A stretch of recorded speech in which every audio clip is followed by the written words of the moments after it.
Jack's RPG Podcast. I'm in Max. Pursuing the RPG hobby with reckless abandon.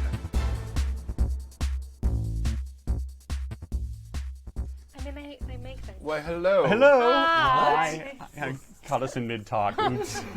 Thank you for joining us. Busted. Talk again. Well, you talk. Oh, there you go. You're Yeah. good. How You're about good. you? Why don't you talk? Thank you for joining us for season 25, episode 20 of Happy Jack's RPG Podcast. My name is Stu. I'm Pooja. I'm Stork. I'm Jason. And it's the new year. It Now. is- We can see clearly now. I don't know, The man. rain has gone. It's just Well, been a complete and total blur for me. I was don't- gonna go I don't with know the what day it 2020. is. Oh, It's episode 20, the first episode in 2020. that's true. That's so It many is. 20s. You really planned that out well. I did. Well done. I skipped just enough episodes to get the numbers to line up perfectly. All right. In this episode of Happy Jack's... Let me take gum out of my mouth. In this episode of Happy Jack's RPG Podcast... Who was that? Jason writes in But not me. about mixing spell-based and freeform magic systems. There can be only one, Jason. I mean, there actually is only one Jason. We just are in multiple places at the same time. Right. Uncommon Man sends us another GMing exercise, and Jimto writes in about a player getting a little too into his character. But not in the way you think. It's strange. Yeah. It is a little weird. But It's a weird It's one. a weird take. But first, if you'd like to email us, you can email us at happyjacksrpg@gmail.com. That's happyjacksrpg@gmail.com. We have a forum, happyjacksforum.com. Go to happyjacksforum.com and go in there and sort of flame war if you want. No, Don't do that. Nobody wants that. It's been flame free for quite some time now. It Let's has. not start that again. It's not like Australia in there. Too soon. Whoa. Is it? It's Still happening. Yeah, Still happening. And so we'd like to apologize for what Stork just said to all of our listeners down there. And we're also on the social medias. Happy Jack's RPG, all one word. On Twitter, Instagram, Facebook, MeWe. Lies. MySpace. MeWe doesn't exist. I'm going to MySpace? start a MySpace page. MySpace still exists. It might still exist. It does still I think a lot of exist. musicians use it. Maybe to we post need songs a and stuff. live journal. That's Oh, yeah. That still exists, too. Yes, it does. That would be amazing. Oh, what's one I'm thinking that it's gone? Tribe. Tribe. Tribe is gone. So, and Rip Friendster. Oh, is Friendster gone? Friendster was my very first social media platform. And AOL chat is also. Oh yeah, I guess that was that would have been. Well, Does IRC AOL was my real yeah. first, BBCs and IRC. were- Right. Oh, I the remember. BBs. Yeah. BBSs. Oh, BBS. Yeah. Yeah. If you'd like to watch the show live, you can go to happyjacks.org/live on Friday at 7:12 p.m. Pacific Time and see our faces there. Mixing Magic from Jason. Hello, anonymous members of the weekly 12-step jacking meeting. Ooh, that Hi, my sounds name real is- different. My name is Jason. Stork, and I'm a gamer. Hi, Stork. I would like to hear a discussion on the topic of vague and discrete magic systems. For the purposes of this discussion, I will provide some light definition. However, please do not feel constrained wholly by these definitions, but instead feel free to wander. Defining. Discrete magic systems are traditional magic systems like D&D, GURPS, etc. Magic users have a specific list of spells which describe in detail their abilities. Little or no rules are provided for using your magical powers on the spot to have an effect on the game world that is not clearly defined by the rules. A vague magic system vague magic systems are most easily described by the PBTA world of systems. I don't well know of others, and as a side note, please feel to drop notes on them so I can check them out. My goal, while I am most comfortable and familiar with discrete magic systems, and they are easiest to use, I am constantly reminded in books and movies of magic-using folks simply doing things by calling upon their magical powers.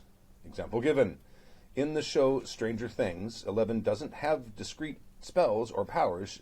She instead has a very vague ability which is defined mostly by plot. This is the kind of ability I'd like to work on representing.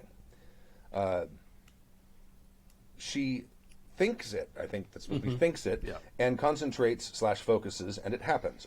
Overall goal here is it's easy enough to find narrative/vague systems, but I'm particularly interested in finding ways to mix the two. I feel it is inherently simple to consider a discrete magic system based on points, levels, whatever, measurement, and allow a player to simply spend a certain amount of points to achieve an effect. Drink, Jason.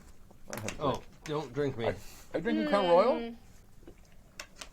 Is that Crown Royal? Yeah, he has a Pacifica. I have Fireball. Yeah. What's Fireball? What's in that mug? Oh, what have you got there? This mug here is sponsored by Rise Corp, bringing life back to the Barrens. What's it say on the other side? Every gear in its place. They know how to run a business. Yeah, they do. That's from the HR department? Yeah. Aren't all mugs really from the HR department? Or Like- props. So I have to jump right into this and yell mage with a capital M. Oh, yeah. Which I think is maybe the best example of mixing these, if that's the ultimate goal. What they call spells The rotes? spheres. Well, you have the spheres of magic, Right. And you'll learn 3, 4, 5 of them right out of the gate, out of 9 or 10. Right. And there are rote spells That's that what it is, yeah. are, it's life plus time, and that's your heal spell, right? Mm-hmm. It is like, it's this and this, roll this, it has this definite effect. And so those function as examples, but at any point you could say, oh, well, I have life 3 and space 2, so maybe I could grow a quick tree that I could climb up, and or life and space and time, and I'm gonna roll those dice and see if I can grow a tree. And, or Time Lord, one of the two. right, yeah, I mean any of the above. But that is built into the game to freestyle like that. Like That's so cool. You learn your spheres, you take some rotes based on your sort of background as a mage, like your tribe, whatever. It's sort of like how vampire has and werewolf and have all those groups. It works the same. And this is a fairly elegant. I think mage is changeling's my favorite White Wolf, but mage is my next favorite White Wolf setting in a game system. Funny that you bring up Changeling, because it seems to me like it can also be kind of a mix of the two. And, I mean, full disclosure, I haven't played. I'm talking about, from listening to Adam's Changeling game. Well, we were pretty fast and loose with the rules. It's actually fairly prescriptive what you can and can't do in Changeling. Oh, okay. But it depends on how you want to play it. Right? Now, there's a GURPS book called GURPS Thaumatology. GURPS. Yeah. That has a couple different ways of doing freeform magic in it as well. The problem that I've always found with freeform magic stuff. Now, if you're playing mage, everyone's playing mages, so there's no worry about any sort of game balance thing. Oh yeah. But the thing I know, because I put that in the magic system for Moment of Truth. There's a big list of spells, and then there's here's how you can kind of come up with something off the cuff. Yeah. They often come up with something that ends up being either too powerful or inconsequential. One of the two. It's hard to hit the spot where, okay, yeah, you've done the thing you need to do, and then suddenly it becomes, I'm going to be a one-trick pony now. I'm going to just do this one thing every time because it's super powerful. And that, because, God, I've been screwing around with trying to come up with freeform magic systems since the 90s. Because I wrote, the original HappyJacks.org was Happy Jacks GURPS resources. And I wrote out rules for improvised magic system, very kind of similar. It had wasn't spheres, but it had a hierarchy of, it's like the elements, and then there's another one for life and death and something else, but there was this hierarchy of things skills that you would learn, and then you can combine them to create effects. But the whole problem with doing it is, it's kind of time consuming. There's always going to be some kind of negotiation between the player playing the mage and the GM going, well, I'm going to be able to do this. It's like, well, I don't know. And then you have to figure out, okay, what's the actual, like, especially if it's like a damaging spell. Right. You want to be real careful and not create something that's better than all of the actual spells that were written out. Right. Or like the abilities that other players have and could never get to. That was another big problem I had in it, because the You're magic just- system was way overpowered compared to everything else. And if you look at like earlier D&Ds, like as you get to higher levels, it's like, oh, suddenly your spellcasting classes like basically take on everything by themselves. It Yeah. doesn't Yes. matter. Yeah, and the fighter's like, I hit it again, I guess? Yeah. Right. Cool. Your ranger's like, oh, I need more arrows. Yeah. Fighters peak early. Yeah. But I mean, it is one thing to say, like, in my opinion, house rules are the way you do this. Like, if you take like a discrete magic system, like you were saying with Changeling, that it's actually pretty well defined in the game, but then the GM can relax those a little bit for the base of the story, or something like Monster of the Week. And this is a discussion actually that's going on in I the was gonna say that. forums right now about how you as a GM like work within a system where everyone can do magic. Yeah. Like all of your players can do like basic spells, but you need to define for yourself and for the game what that base level is. Like what kind of stuff can everybody do? Or then if you have characters that are playing like a specific spellcasting class, like what kind of level of stuff do you want them to be able to do compared to everybody else? And that way, because technically in that game, like if you let it get away from you, everybody's just going to keep rolling use magic, and that's all that's going to happen. Yeah. Well, one of the things that I think Monster of the Week does really well, and that I tried to emulate as best I could in Demigods, is that that list of things you can do, and even when you engage that list, you're rolling plus your weird, I think is what they call it as well.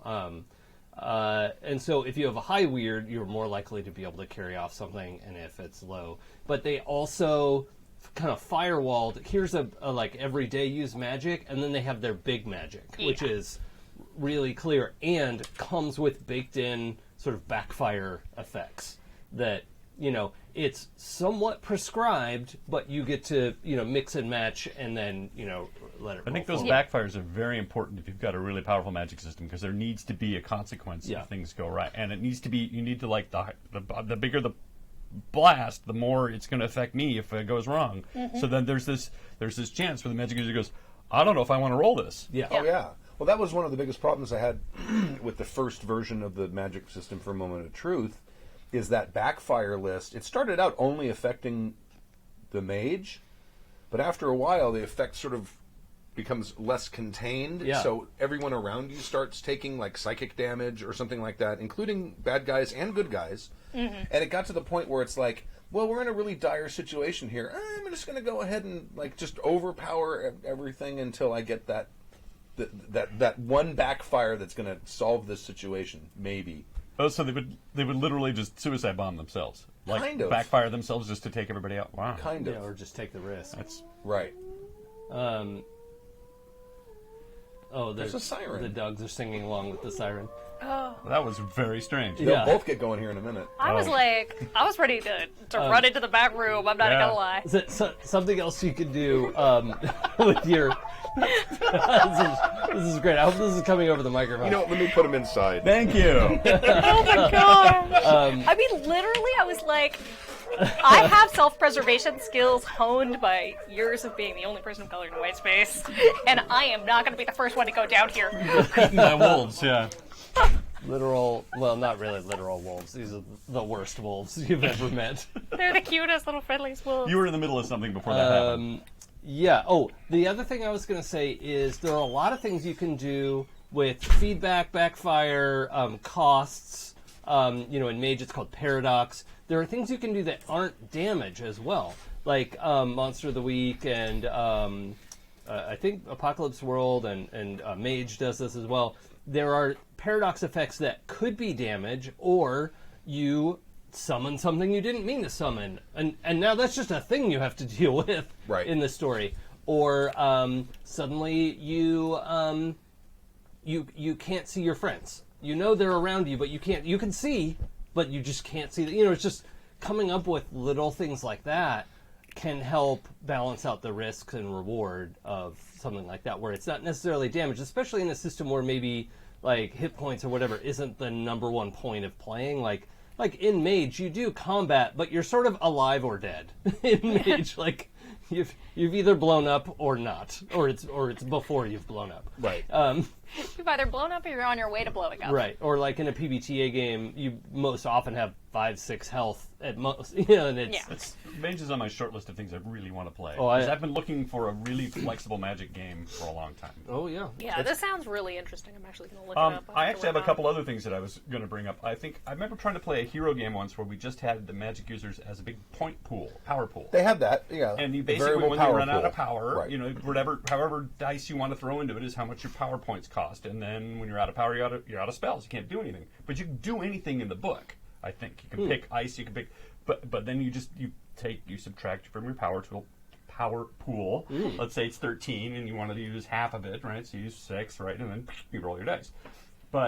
And that is self-limiting, and because after 2 or 3 blasts, they can't do anything anymore, right? Right. And there's also the fact that there again can be time consuming because the player is just, I'm going to do this one specific thing that I've never done before, so I need to read up the rules on how to do it, right? Right. Yeah. It can be. And that's the downside of Mage's system is if you go outside the rotes, there has to be a whole conversation between you and the GM of like, well, yeah, I have this sphere, and I think maybe I could do this, and maybe there's an example in the book, or maybe it's something no one's ever thought of before, and the GM Right. is going like, I guess let's roll dice and see what happens.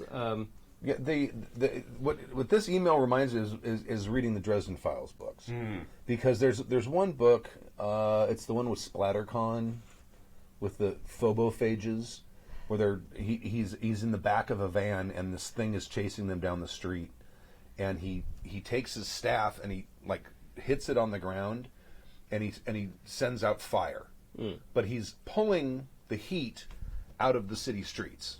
Okay. Which causes the city streets, the water to condense and then ice over, causing the phobophage to flip over, and they're able to get away. Oh, this is the dinosaur. No, it wasn't the dinosaur one. It's God, I can't remember what it's Oh, called. those books all merge together in my brain. They do. It's the I read it's the one bunches where of them, too. it's the one with the horror convention. I know you say that, but like that's not Yeah. doing it. Like I need more. And I don't know the books. Sorry. It's got the Scathus in it, the White Court vampire. Oh, I Yes. think that's the first time he shows up. It might be the first time he shows up. But being able to emulate stuff like that, really cool in a game. Yeah. And it's got to be some kind of freeform system to be able to do that. But it's hard to know, okay, what is the effect of this going to be?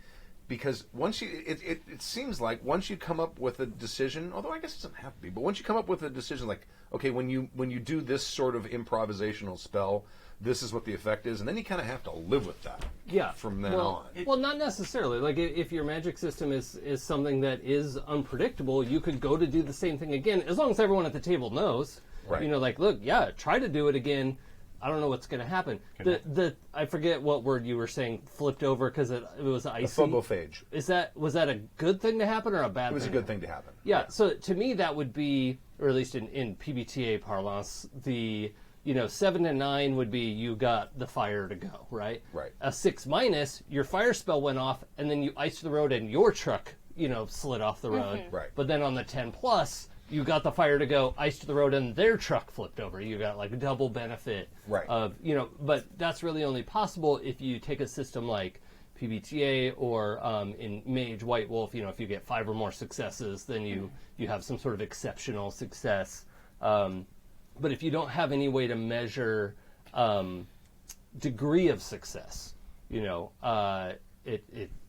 it's hard to have it be binary on or off. I suppose you could do that with a lot of systems. You just have to house rule it. You have to say, like if you're playing GURPS, if you make it exactly, this happens.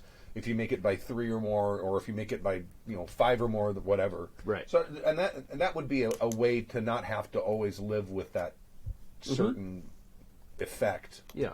See, I kind of love that. Where like if you define your parameters early, at least in terms of where the dice are, and then you, as a player and a GM, figure out what your extra bonuses are, or the GM will, tell you what your extra penalties are, like the unintended consequences. Right.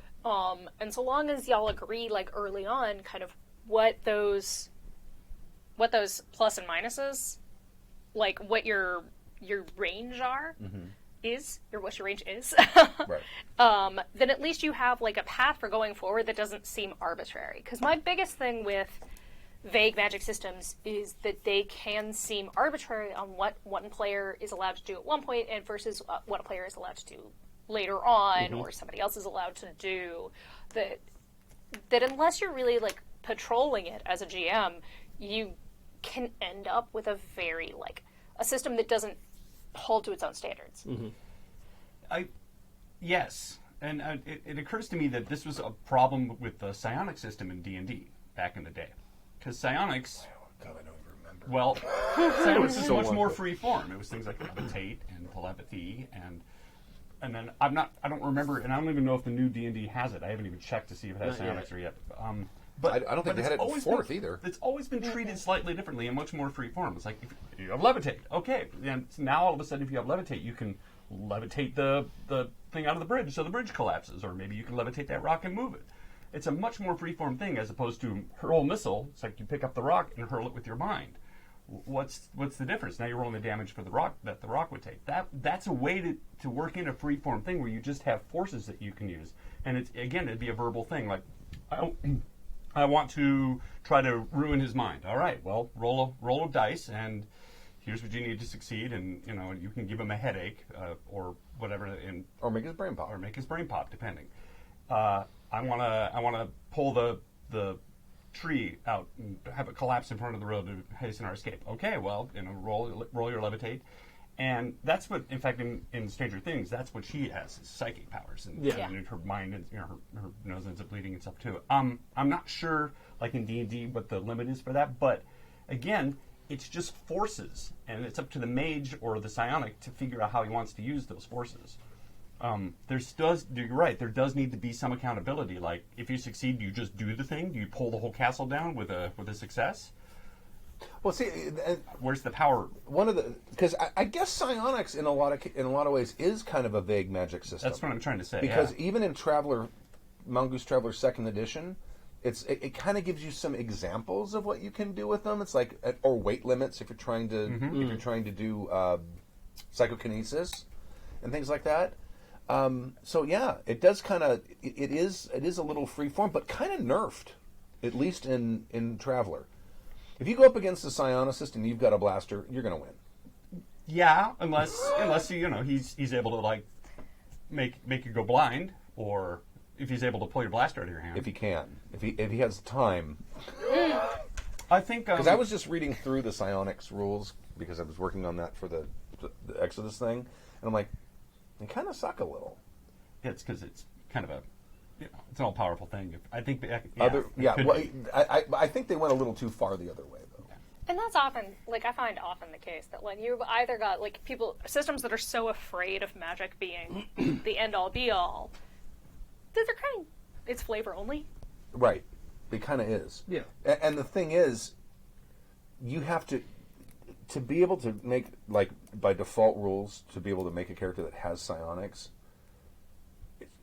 infinitesimally small, and the fact that the payoff for it is so small is except for telepathy. Telepathy is a very powerful thing. The interesting thing for this for me is mixing. So like Traveler, the setting doesn't seem like a psionics world to me. Right. It seems like the Expanse. Like cool sci-fi shit, and okay, protomolecule is basically magic, but whatever,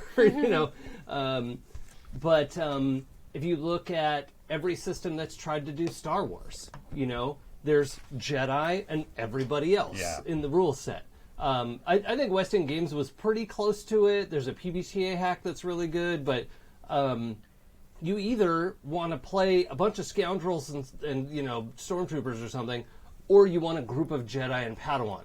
And because there's no version of those two getting together and like, unless everyone agrees, he's the most powerful guy at the table, whatever, that's not a problem for, like we all agree and that's fine. Great. That's the guy who can pull a ship out of the air, right. and you stop a blaster bolt. and you can draw your blaster real quick. Right. Yeah.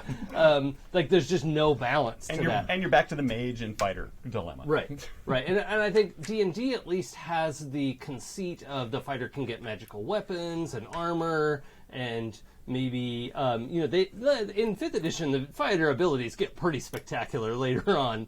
It's impressive, but any system that is trying to mix those things is inherently struggling. Well, Traveler is Firefly, and River was a psionicist.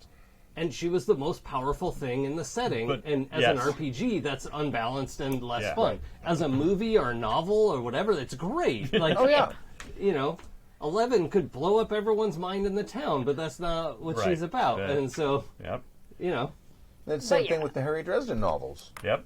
I mean, unless he's at the White Court, or what do they call it, White Council, he's the most powerful person around. right. But the moment he gets with all these old, crotchety old mages, then suddenly, Right. I'm And sir. that's a great novel and a Right. less great RPG. Oh, Exactly. And that's, I mean, part of it too is like, he had to be paired up against a bunch of, like, magical creatures who had their own set of rules that they were living by and all of Right. this other stuff in order to, like, find somebody And we- like he was on par with. Or you have, like, the Alex Veritas or whatever those novels are, where the main character is an oracle.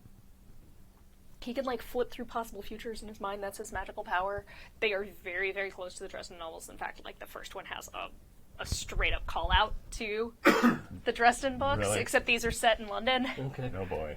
But because he's that world, he is working within, like, a lot of other mages. And they all have their own specialties. And because his is kind of so quote-unquote passive as well, but he can, like, pick futures that he wants, but it takes a little bit of time, and he has to be able to see the branching paths. That, like, I think of, like, those books as actually being more, like, RPG-like to, like, the fantasy novels that Dresden is. right. And we all commented on the power creep in Dresden. I mean, he Oh, gets to be it's so terrible. high that he ended up having to end up nerfing. He had to kill his character. Spoilers. To bring I him mean, back to it's normal been, like, again. 10 years. Oh, he's still stronger than he was before that, though. Yeah, I know. He's still ramping up. The power creep is crazy. You were going to say something from the chat room? The real Great Worm said that 4E added side stuff when they did Dark Sun. Oh, Which would make sense. I forgot about that. I never knew That's about a good that. pull. And what's funny to me is that there's a double standard in our mind. It's like magic users have spells. This is what they use. Psionics is much more freeform. Well, why don't you just call your magic psionics and have done with it? And then you can just freeform your way through your magic system. It's just a label. And then we say the label and we think, oh, well, I can only cast a fireball. I mean, I've been working on a game for the longest time where it's basically a freeform magic game, and I've run back and forth with all the various possibilities of ways things can work. And the thing is, you kind of have to make magic kind of ubiquitous so that everybody has a little taste of it. Otherwise, like you said, one guy can nerf the whole town, and the other people are like, well, by the time we get there with our swords, they're all dead, you know. Not to mention the fact that one player, if you have one person using an improvisational magic system, is going to be hogging a lot of time. Because every time it comes around to their turn, there has to be a whole discussion happening. Yeah, at least in Mage, everyone at the table is having the same conversation, or maybe able to jump in and like, oh, well, you don't have life magic. I'm not sure if that makes sense. Like, I've only played in a few Mage games, but it was always a really fun discussion of like, can I do this weird thing? And, everyone was interested in deciding whether that made sense or not. Right? Mine is mostly about creating spells from different forces. And then you can store a spell in a wand or a staff. But you have to cast that spell and charge it, and then it runs out. Right. And then it's a power pool system. So by the time you're done casting a spell or something, you're out of power, and you gotta wait. And I'm thinking things like Harry Potter or Wizard of the Sea and such, where they kind of can only do a certain amount, and then they're tired and can't do anything anymore. Does that happen in Harry Potter? Don't they always get they start? Yeah, I mean, maybe they not. do indicate that there's some amount of stamina involved. Because he keeps trying sometimes to get his Patronus, and I don't know. I Or think that's because force they're of lame will. because they're learning. Yeah. Anyway, we've beaten that horse to death. All right. It is an interesting thing. I think I'm a big fan of freeform magic, and if anybody comes up with a way to make it work really well that we can put into another game system, sign me up. I'm all aboard. I love that. And Cthulhu was pretty freeform, isn't it? Just before we leave What this is? topic forever. Called Cthulhu. Oh. No, there's specific spells. There's Okay. specific spells. I mean, you can name them anything you want, and they encourage you to do that. But there are specific spells, and it's like summon this creature and then bind this creature and things like that. So, Okay, so yeah, it's they're basically like a prescribed set of like actions, and then you flavor it how you want it to. pretty much. Yes. I was curious about that because I didn't read that section on purpose. Right. And then you cast a spell. I mean, I What is with these bugs? Oh, I left those there for you. they're full of protein. They're probably attracted to your gum. At least something's Man, did they attracted come to out the of my gum. gum box? No, they didn't. Oh, that's so gross. All right. Thank you, Jason. You're welcome. Thought-provoking topic, I must say. Yeah. GMing exercise from Uncommon Man. Oh, Oh, like I this. see what this is. I actually realize now what this first sentence is. Yeah.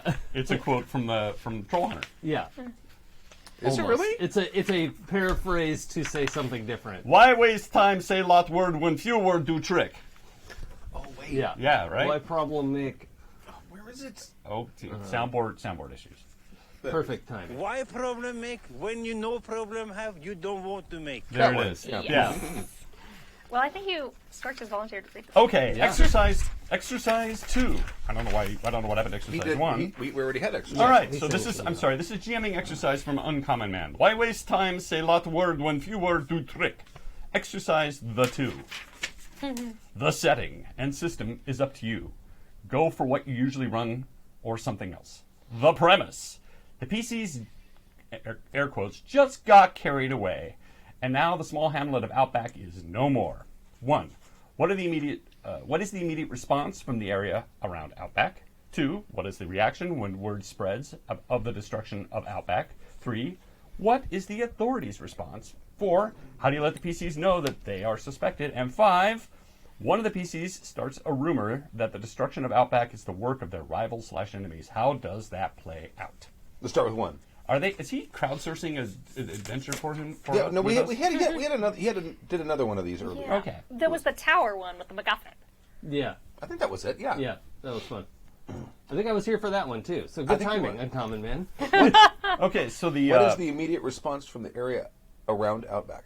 so the hamlet of Outback is so all the farmers and their cows and stuff are like Yeah, there's a big crater where Outback used to be. I have a question 0, which is maybe not in the spirit of this exercise, but like, did the players just do a genocide? Like, did they It kind just, of sounds like the players did a genocide. Yeah. because or a mass call- murder? We'll say a mass murder. We call it murder hoboism. Right, but like but murder yes. of innocence is a like I don't know. I have a hard time engaging with this because if I had a group who said, "Yeah, we're willing to do this and kill everyone around here because we're cranky," right? That's the version of just got carried away. Let's say they actually cast a fireball in town and all the little grass huts went on fire. So a few people died, but most everybody just was able to get out and burn their town. I'll take it from the other side. Okay. Because I'll use the Exodus campaign, because Joey suggested something just like this, Yes. except for an entire fucking planet. Right. Oh, okay. Oh, but I was just like, I can't believe he suggested that. Like, seriously, Death sorry. Star? I'm like, it was so like, what? No, what? No. But I'm gonna take it from the medium version of that and go with more of like a superhero mass style basis. Okay. Yeah, they accidentally Destroyed a small town. yeah, but didn't kill everyone. No, I That's would say, where I'm at, yeah. I could say that in mine, so that we have the full gambit, that they erased the town from the timeline. Wow. Okay, Oh, there you go. that's It another option. just ceased to exist. Yep. Okay. So technically not murder because they never existed in the first place. Wow. What is the immediate response from the area around Outback? Well, it would be one of shock and disbelief, and then there's refugees. In my scenario, where the town just caught fire and wildfire spread, that people are accepting refugees. People are trying to help their neighbors. People are trying to find lost ones. loved Probably ones. how word is spreading, too. It's how word is spreading. Is people are running to the outlying farms and outlying warehouses and whatever else is out there to try to. And so they're setting up refugee camps. They're trying to find lost loved ones and all of that. Yeah, and I think, Twitter is just a wildfire of rumors and suggestions of how this came about. Mm-hmm. I mean, nobody said this was medieval. No. fantasy. No, Right. No. I for some reason am medieval. So. I know, that's what That's everyone fine. would I mean, the assume. setting and system are up to you. Yeah. So when Joey's character decides to destroy 70 Ophiuchi, a few starships get away to other systems and say and tell them what happened. So word gets to the authorities, gets to the Ustas Navy.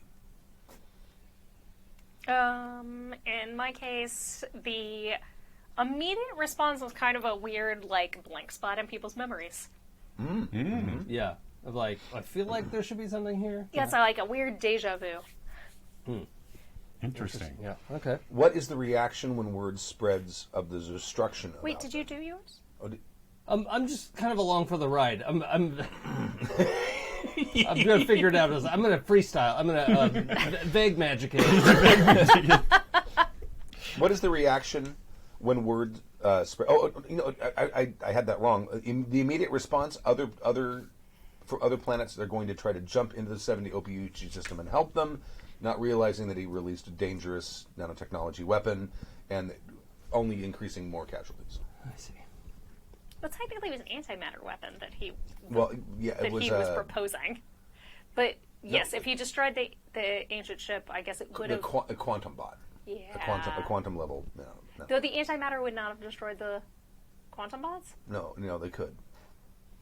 You guys didn't have any antimatter. Yeah, did we you? didn't be able to. We had that station, the same thing that they had done when they destroyed Station Delta or whatever we were at Yes. before. We may That's be- what his proposition was to use the antimatter weapon. Oh, okay. We may be far Sorry. afield. Sorry. I'm going with he's more evil and he wants to use nanotechnology. Okay.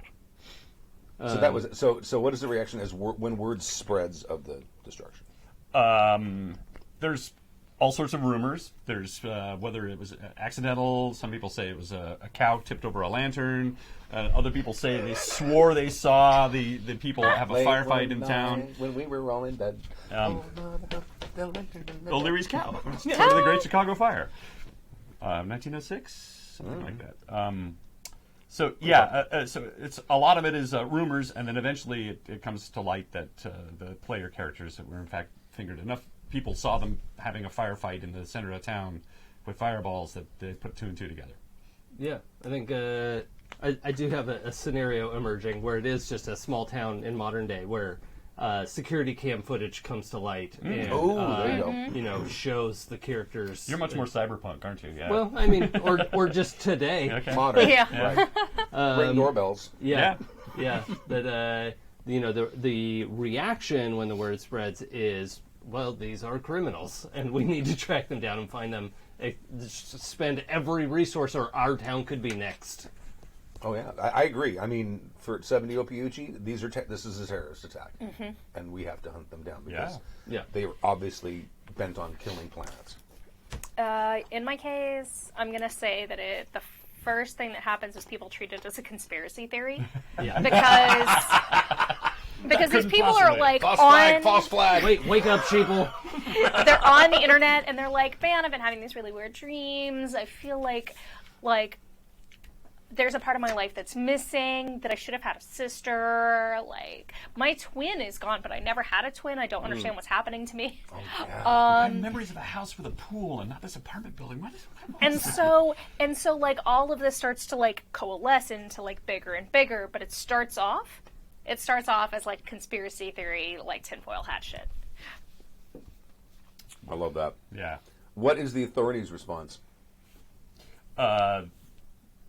Let's see. Because mine, I guess I've defaulted to medieval D&D kind of thing. We know magic exists. We know that this happens. It's not like, oh my God, what are you doing?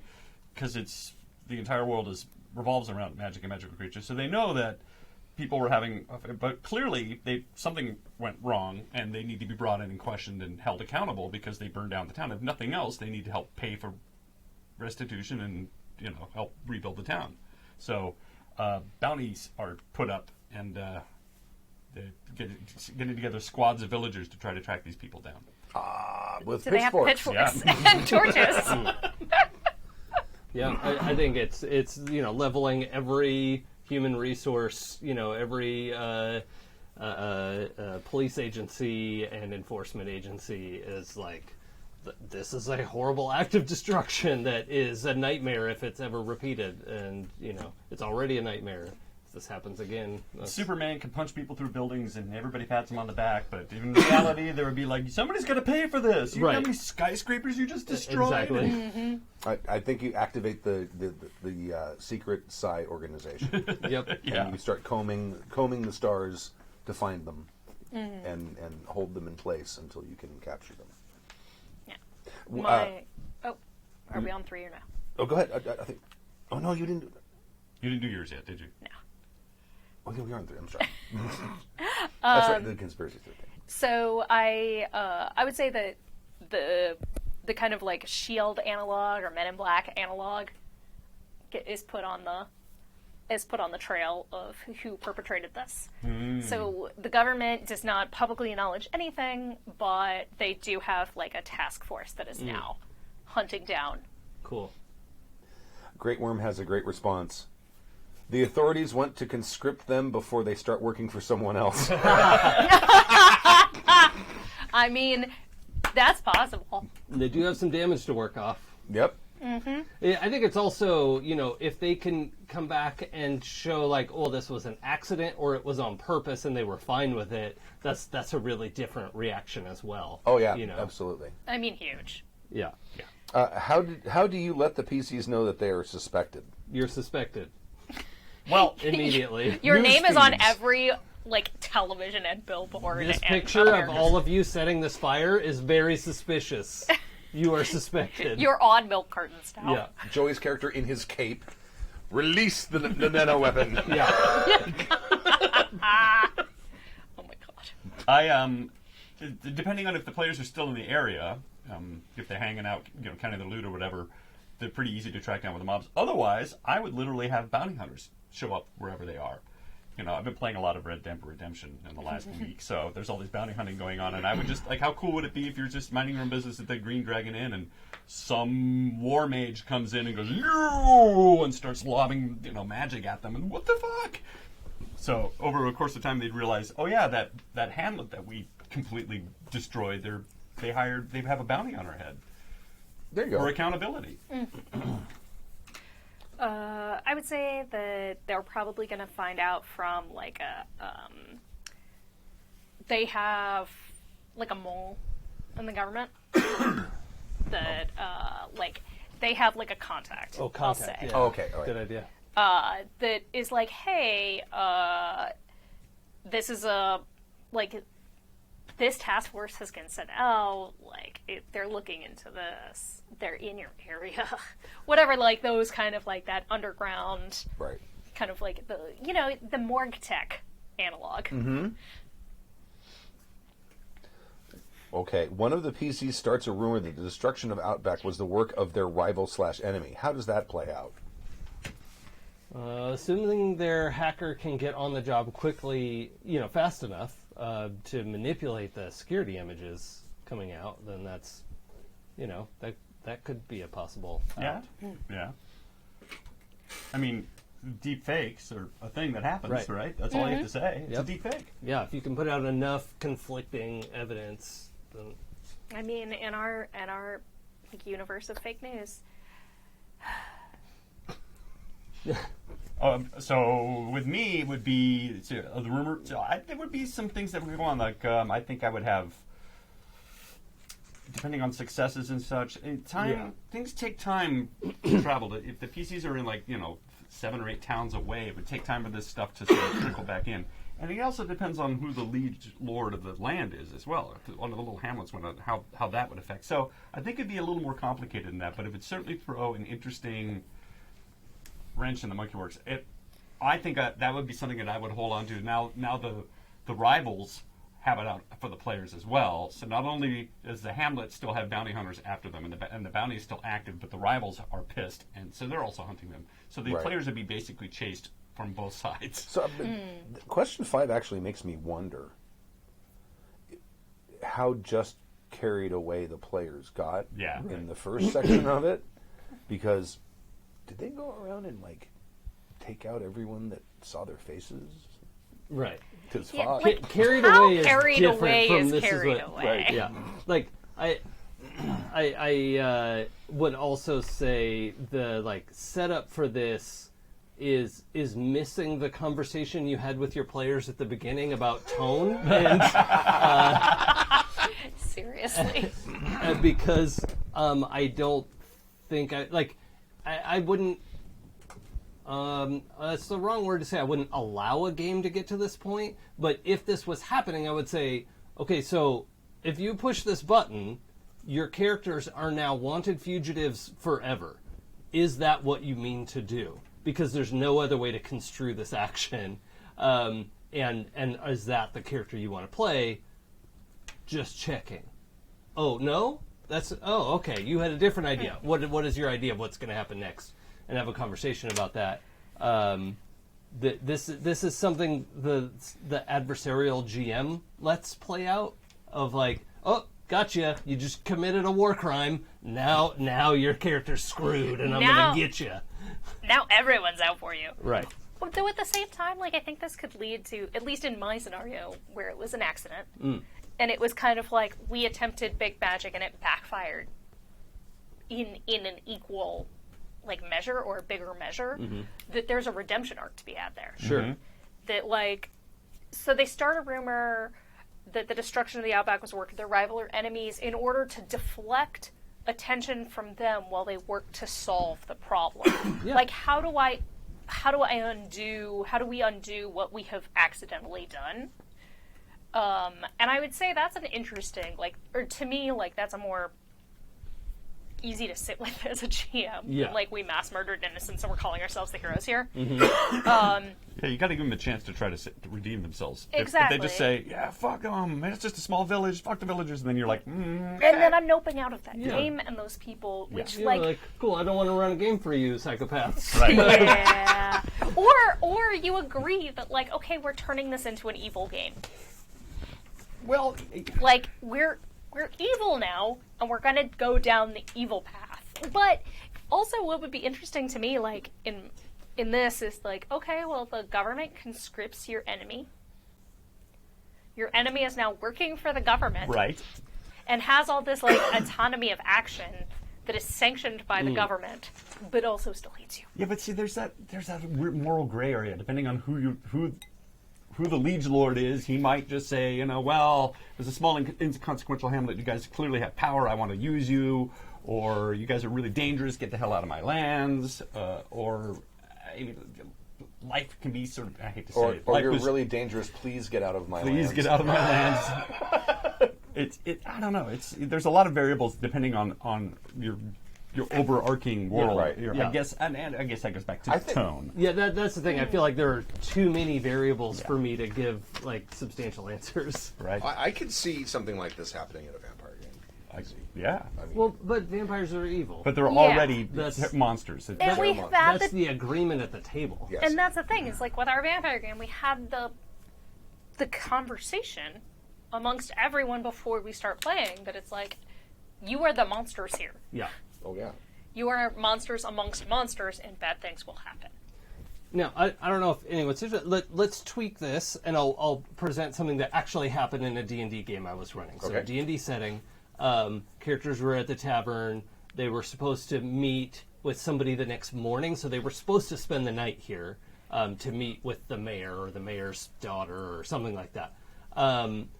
Well, one of them ends up... Oh, no, they were going to meet with the mayor. One of them meets the mayor's daughter, an adult daughter, and they go upstairs and have adult times.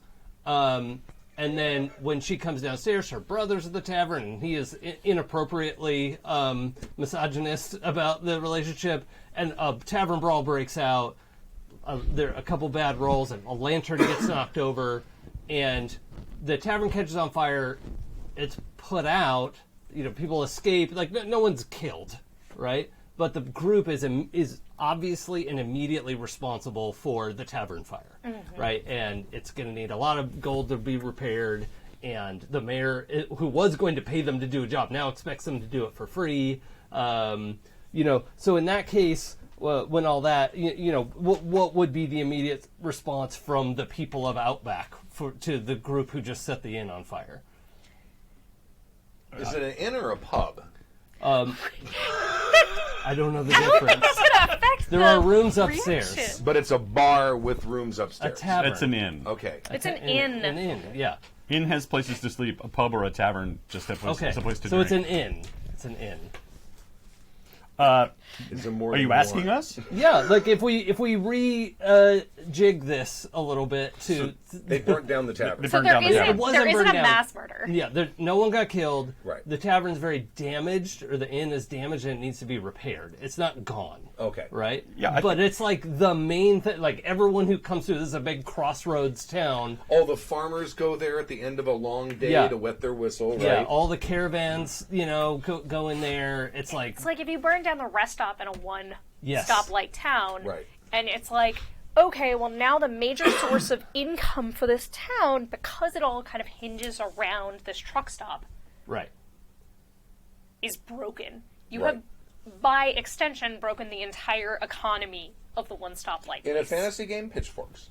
In a modern game, lawyers. I'm say. actually thinking like a town in Ireland. It's their one pub. You burned down their one pub. They are pissed. Right. This is their one place to drink and party, and you burned it down. They're mad. So Not sorry. just drink, but the whole community the to whole meet community meets together. there. Right. So they're It's going to call the local constabulary. culturally Yeah. important. Or an American Midwest freeway town, where you've got the truck stop gas station, the one, Right. right, that goes up.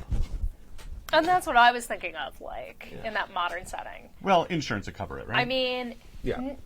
kind of, but in the meantime, because insurance takes a long time. Yeah. You're going to be responsible for finding contractors and putting up the funds, Yeah, it and takes you're going to forever. be Getting the embroiled. estimates ahead of time.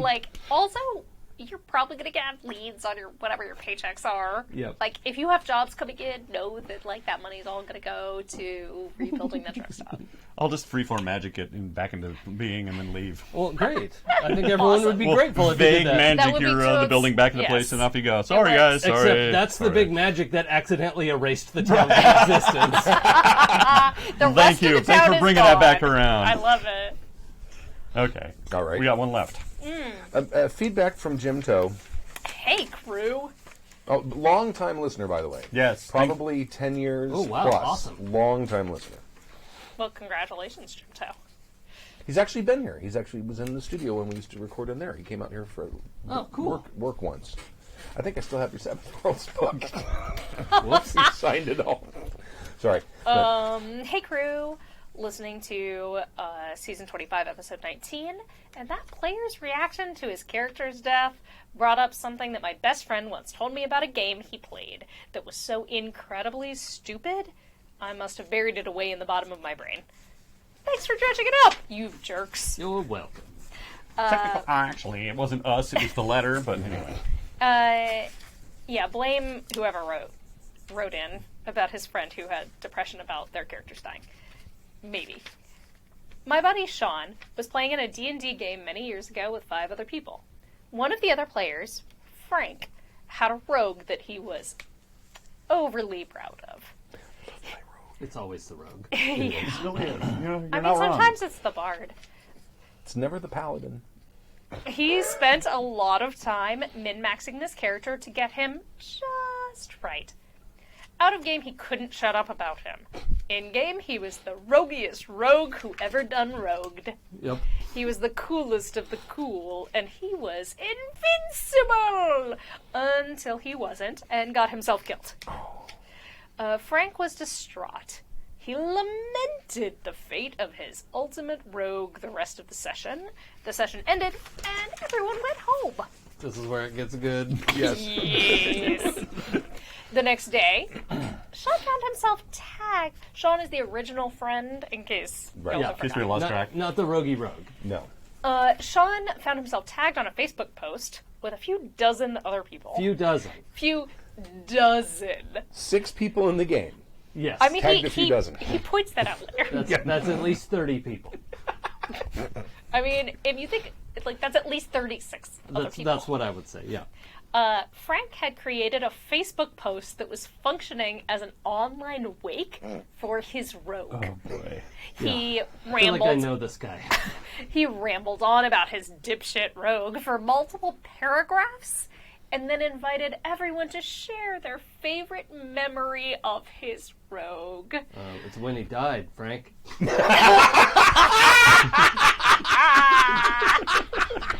Now, that's so good. That's my favorite memory. Now, keep in mind, he tagged over 24 people. So I guess it was over 24 people, not 36, as we were assuming with the few.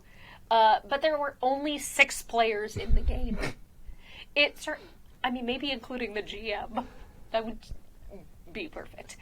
It turns out he was fully expecting people that had never played in the game, people that he had merely spoken to about his character, to type out their favorite rogue story that he had told them about. None of them remember them because they tuned Because them out. They tuned out as soon as he said, "This one time my rogue." Yeah. Let me tell you about my character. I have a 14th level rogue. I'd like to tell you about my character. I would like to. In his head, I am sure he thought he wove tales of the rogue's prowess and ingenuity and unending masculinity. Yeah, that adds up. I mean, it sounds legit, I guess.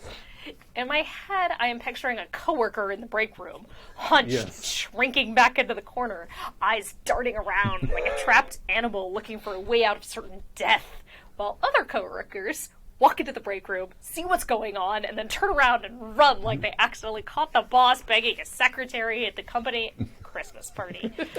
Talk about masculinity. Yeah. So Sean ignores this post for a few hours, but when he finally comes back to it, he decides to text one of the other players first and ask, like, "Hey, is this fucked up or what?" This is when he finds out that Frank has started texting and calling some of the other people that were tagged on the post, and I swear to whatever god you believe in, I am not making this up, berating them for not participating, or in one case, not participating enough. Because apparently a quick "sorry for your loss" on a Facebook post about an imaginary D&D character just isn't fucking good enough. It's not like people don't use social media for validation all the time anyway. Oh, guys, my pet died, and then you get a litany of, "Oh, I'm sorry for your losses." That was real. Yes, that was a I'm just real saying. creature. That was part of their lives. If you want people to send your thoughts and prayers, you should talk about gun violence. And you should be willing to accept those thoughts and prayers, not expect them and berate them if you don't get them. Right. Okay, so Sean Scrappy died! You people are evil! Sean, taking the high road here, didn't participate and never heard from Frank about the post. He assumes someone finally went to Frank and told him to knock it the fuck off. I have never met Frank, a fact I remain grateful for, so are the rest of us. I would. But I am told he will still bring up his rogue 4 or 5 times a year, regardless of what you're talking about. Sure. Okay. You could be having an intense conversation about the best oven cleaners, and Frank will my pull red out could his clean ovens. shoehorn and work his rogue into the Let me conversation. tell you about that time we were in D&D and I had this oven that was on fire, and here I was. Oh boy, my rogue. I mean, oven cleaners, right? Nudge, nudge, wink, wink. Know what I mean? Which brings me to my question. What is the dumbest, most ridiculous thing you've ever had a player do? In-game, out of game, maybe a stupid act, maybe the worst excuse in history for missing a session, whatever. One last thing. If any Jackers are going to be at GaryCon in the Lake Geneva, Wisconsin, Yes. in late March, I will be there all days working at the TPK Games booth. Come say hello. However, if you see me writing in a notebook, please don't bother me. I will be keeping strict time records so I can have a meaningful experience at the Gygax Family Convention. Yeah.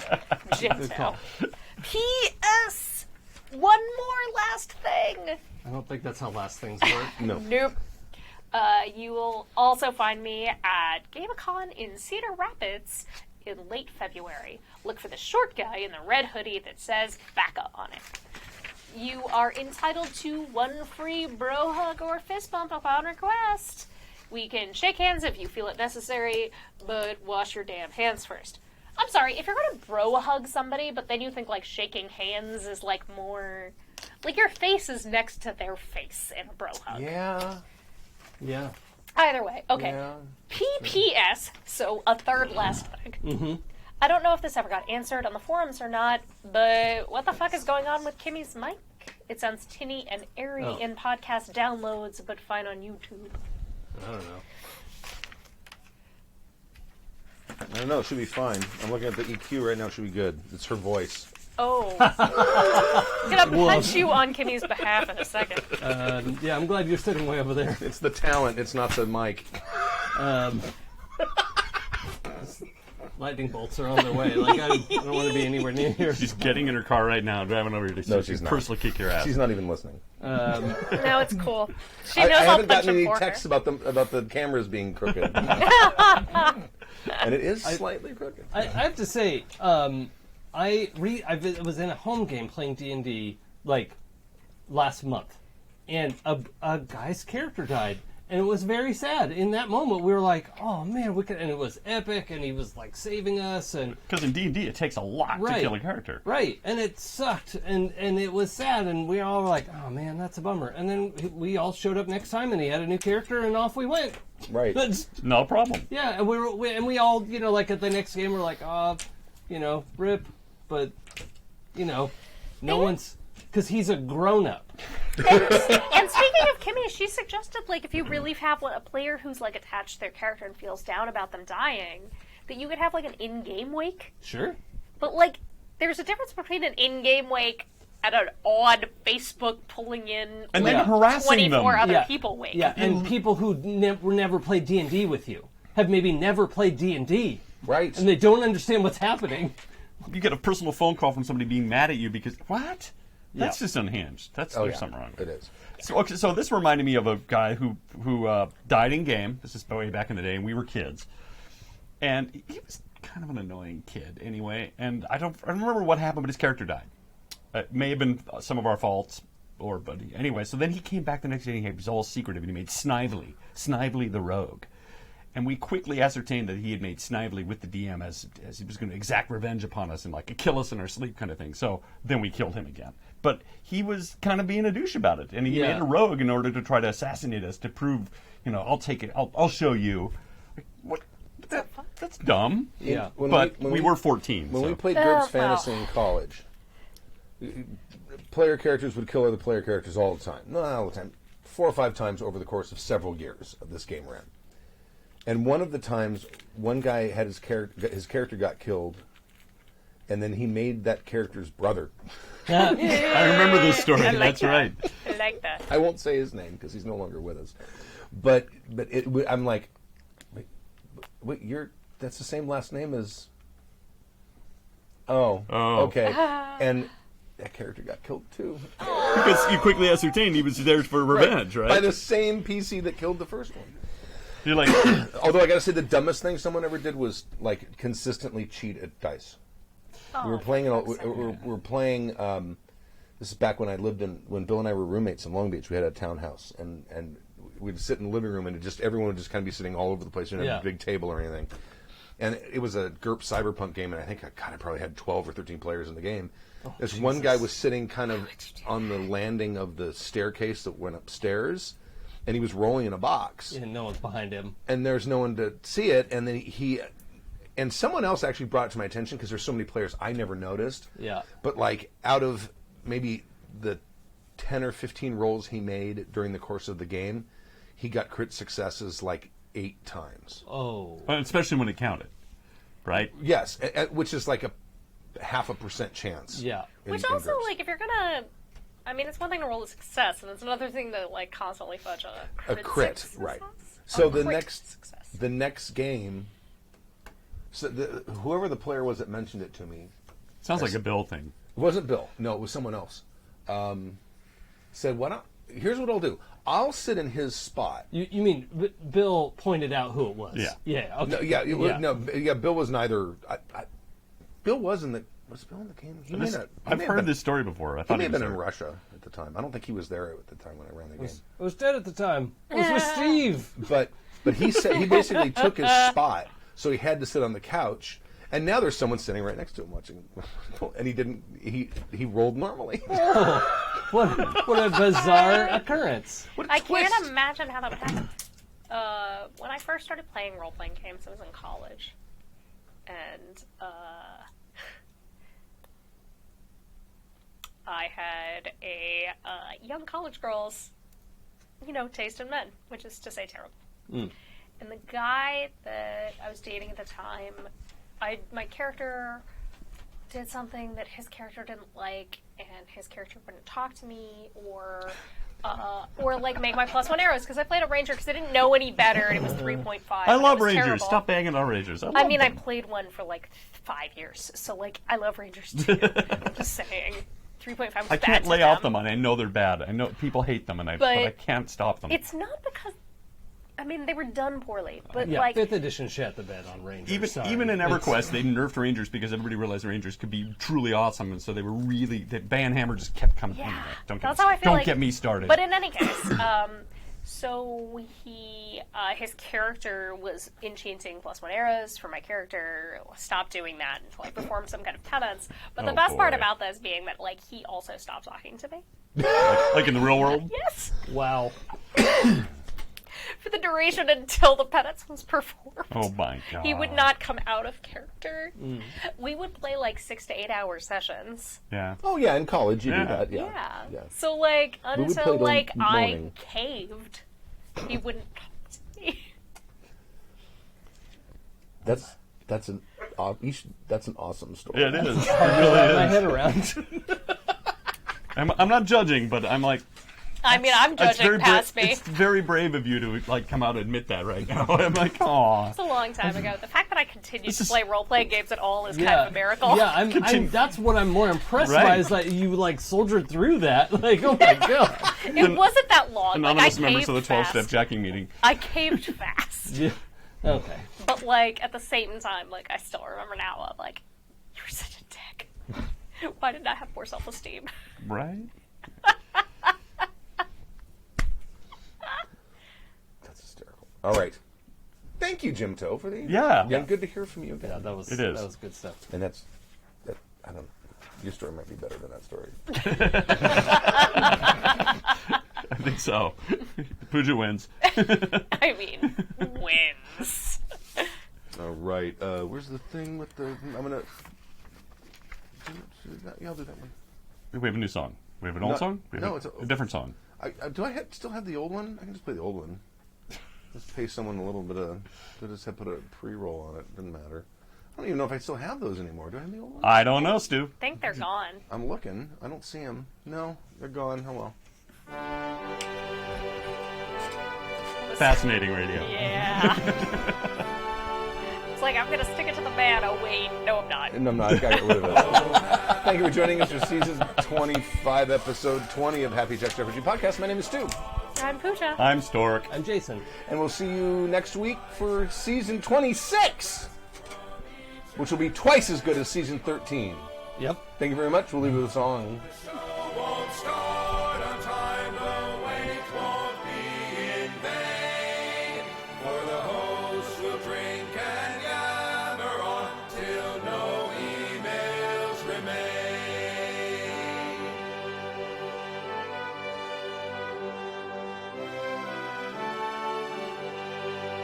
Oh, Happy Jack's our patron saint of the skillful game master. Oh, guide us well with yes ending to avert a disaster. Whether fate or GURPS or millions of apocalyptic acts,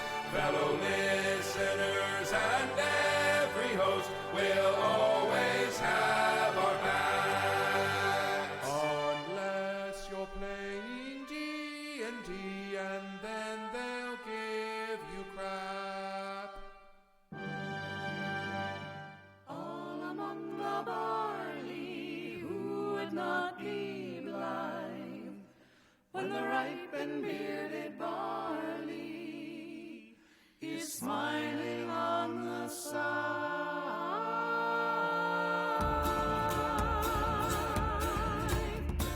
Now 'tis come September, the hunter's moon's begun, and through the wheat and stubble is heard the frequent gun. The leaves are pale and yellow, kindling into red, and the ripe and bearded barley is hanging on its head. All among the barley, who would not be blithe when the ripe and bearded barley is smiling on the side?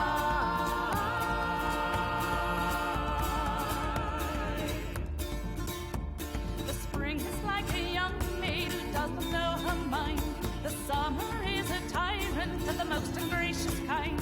The autumn is an old friend whose love will not be banned, for she brings the bearded barley to gladden the hearts of man.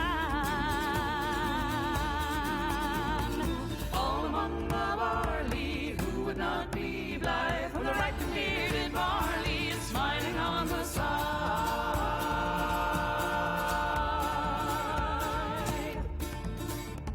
The wheat is like a rich man, he's sleek and well-to-do. The oats are like a pack of girls, they're laughing and dancing too. The rye is like a miser, he's sulky, lean and small, and the ripe and bearded barley is monarch of them all. All among the barley, who would not be blithe when the ripe and bearded barley is smiling on the side?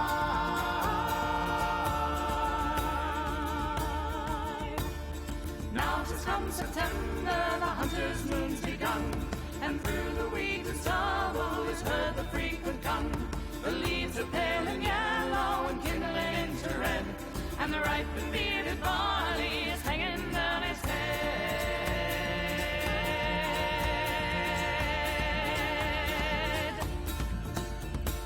All among the barley, who would not be blithe when the ripe and bearded barley is smiling on the side?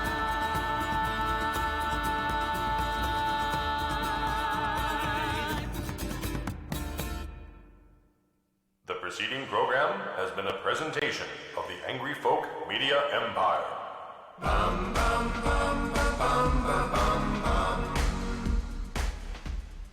Why problem make when you no problem have you don't want to make? I've got information, man. New shit has come to light. I can't believe these men may control the fate of the Middle East. You know, that's just like, your opinion, man. This is a unmarked Ralph Arthur. Please don't touch. You can only be looking at it.